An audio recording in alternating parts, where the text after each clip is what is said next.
To je preteklost, sedanjost in prihodnost. Paždi predstavljajo nek nov začetek. Novci predstavljajo denar, torej v preteklosti se ti je odprla neka nova možnost za neke finance.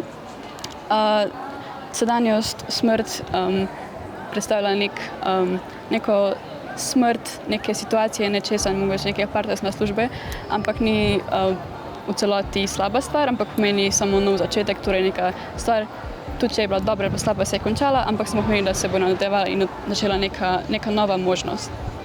Prihodnost, v prihodnosti boš mogoče naredila nek velik korak, ki se ni nujno, da se bo dobro končal, ampak bo v vsakem primeru bo to spremenilo tvojo pot in nov način razmišljanja.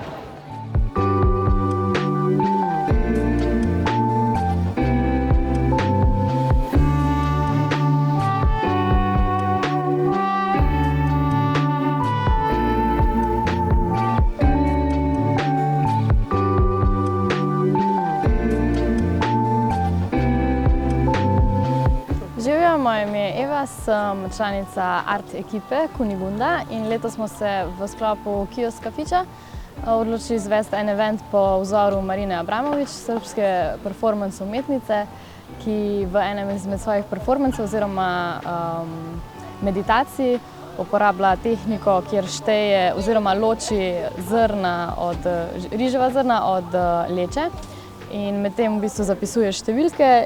Če se zmotiš pri tem štetju, moraš začeti od začetka. Mi pa, ker smo letos naredili Kiosk Kafič, smo se odločili, da bomo šteli kavna zrna, ampak na malo bolj sproščen način, torej se ne šteje, zraven se ne zapisuje številk.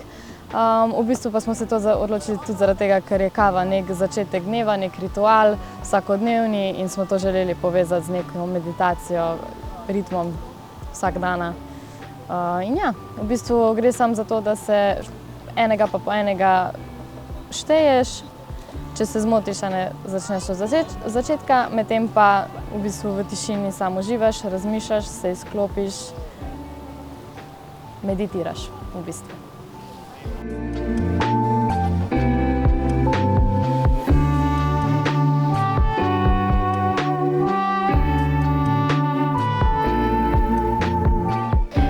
Jo že čutim in vidim prihodnost.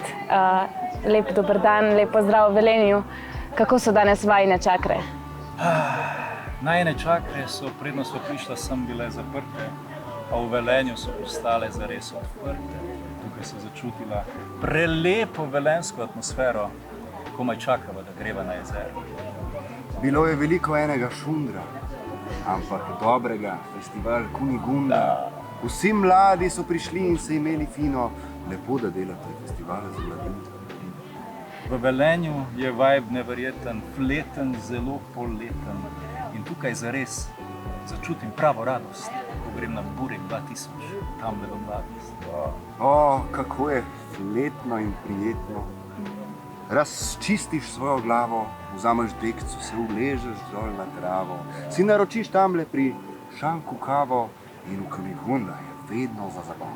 Res, Kunigunda me vedno prepriča, vsak dan grem do Kiosk Kafiča.